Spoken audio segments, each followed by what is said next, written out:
And welcome back. You're on centralcoastradio.com. Well, our look at holiday films continues now with a film that is being released on January 4th. It is Michael Mann's brand new film called Ferrari, which tells the story of one of the pinnacle times of the Ferrari company.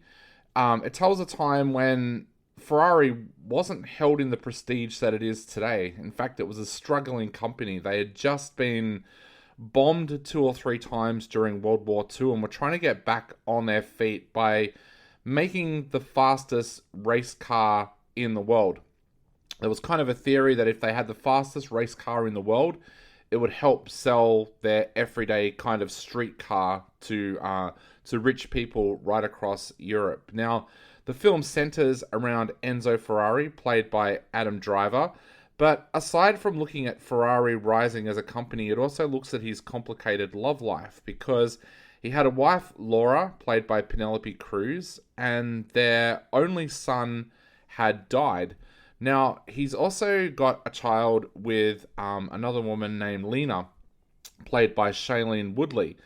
And at the beginning of this movie, his wife, Laura, doesn't know about this other child, and Enzo is trying to find out a way so that his now only son can step up to the company one day, but he knows it's not going to be easy because, of course, Laura owns part of Ferrari, in that he shifted some shares to her at once upon a time. So this is an interesting film because a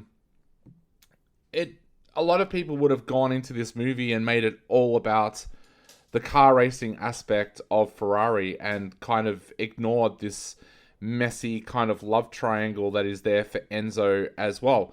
Now, Michael Mann might not do it perfectly, but he does attempt to try and bring that story and the racing story in together. And look, I think some people are going to think that it works and other people are going to think that it doesn't work. For me, I felt that it did work. Michael Mann, as a director, he is one of those directors that I think quite often gets overlooked when we start talking about the greats of cinema. But this is a man who has mixed drama and action together in his films for a long, long time now. And I think that happens here again as well. The early racing scenes here, where we see one of Ferrari's test drivers get killed pretty horrifically, looks fantastic. Like the fact that they've actually had to go back and use these old Ferraris, and a lot of it's CGI, it actually looks remarkably good for what people will expect going into this film. And that's where I think the film does work, because it will go from a shot of Ferrari testing through to a scene with Laura and Enzo either having a fight or discussing something quite seamlessly. Some people might find that a bit jarring, or some filmmakers would make that quite jarring because they wouldn't know that right mix of drama and also action. But Michael Mann actually does that quite well here. He also creates his characters very well. For a film that has a lot of action sequences, you could be forgiven for thinking that perhaps he'd go a little bit lighter on characterization, but he doesn't here.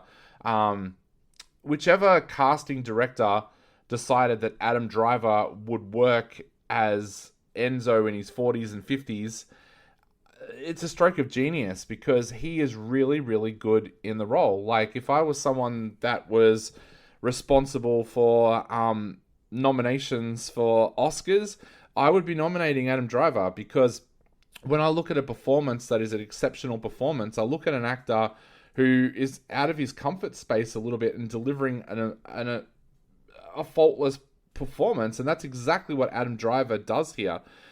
He's playing a character who is a lot older than what he is.